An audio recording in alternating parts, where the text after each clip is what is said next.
Trump's war on migrants could make an enemy of the country he needs most. Story by The Conversation. 13H, a 5-minute read. On his first day in office, Donald Trump launched his second term with a barrage of executive orders. Unsurprisingly, many could have a major impact on Mexico, which shares a 3,145-kilometer border with the U.S. and more than 200 years of diplomatic and economic ties. Yet, this deep interdependence has not stopped Trump from making Mexico a prime target of his divisive political rhetoric.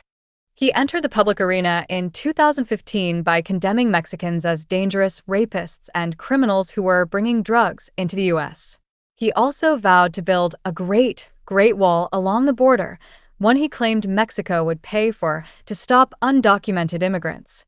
During his second presidential campaign, Trump doubled down on his anti-Mexico rhetoric and agenda.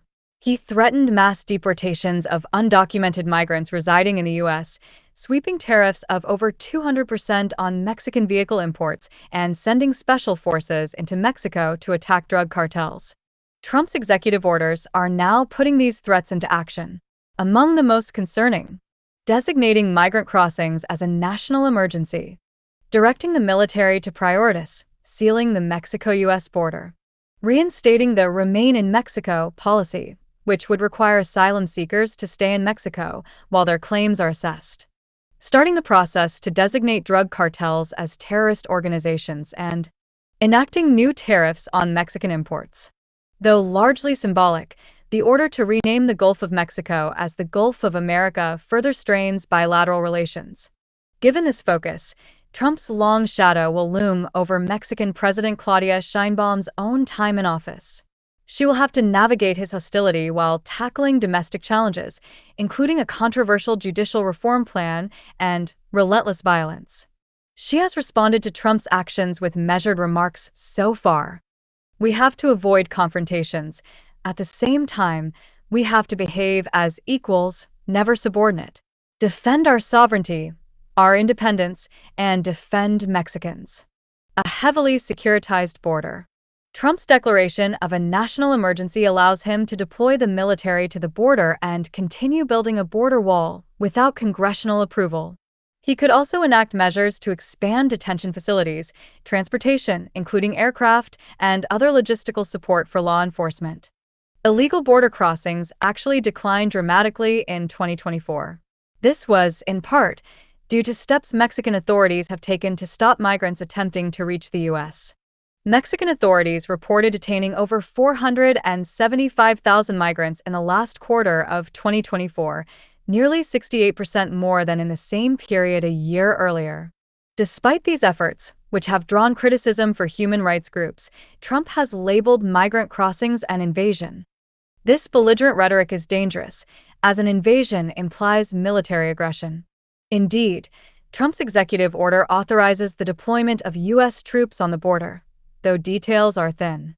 He could seek the assistance of the National Guard, a state-based military force made up of civilian soldiers.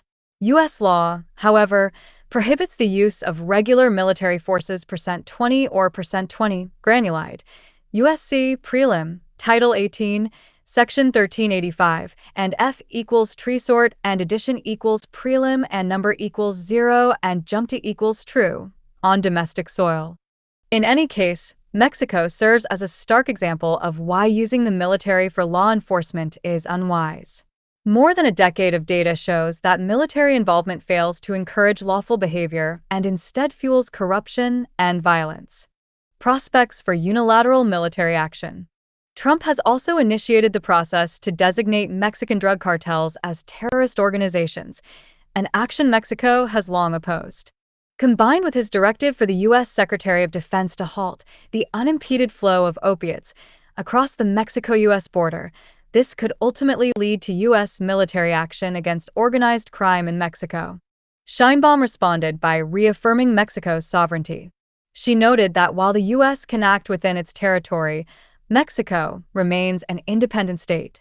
In a letter to Trump last November, she highlighted that in 2024, Mexican law enforcement seized 10,340 weapons and arrested 15,640 people for drug-related violence. She also correctly pointed out that Mexico neither produces weapons nor has a national public health crisis linked to synthetic drugs like fentanyl. Yet, she lamented that Mexicans bear the brunt of the deaths caused by crime, driven by the demand for drugs north of the border. Any unilateral U.S. military action inside Mexico could seriously imperil relations between the two neighbors. The last time the U.S. seriously considered military action against Mexico was in 1927, when Mexico enacted petroleum and land laws that affected American interests. Since then, the relationship has had its ups and downs, but has never involved military force. And these kinds of threats could have ripple effects across Latin America. As former Colombian President Ernesto Samper has warned, an intervention in Mexico could spark a Vietnam syndrome of anti-American sentiment throughout the region. Tariffs will hurt both sides. In addition, Trump has vowed to impose 25% tariffs on Mexico and Canada starting on February 1st. Such tariffs, however, could not be implemented without also hurting U.S. industries. Mexico overtook China as the U.S.'s top trading partner in 2023, with bilateral trade reaching $807 billion US, 1.2 trillion Australian dollars. Mexico's economy relies heavily on trade, with 83% of exports destined for the U.S. In return, Mexico's direct investments in the U.S. totaled $33.8 billion US, 54 billion Australian dollars in 2022, an impressive 21.5% increase over the previous year. The Mexican and U.S. economies are tightly intertwined. If Trump imposes tariffs on Mexican beer, for example, he will also be imposing them on barley from Idaho, Montana, and North Dakota that's used to make the beer.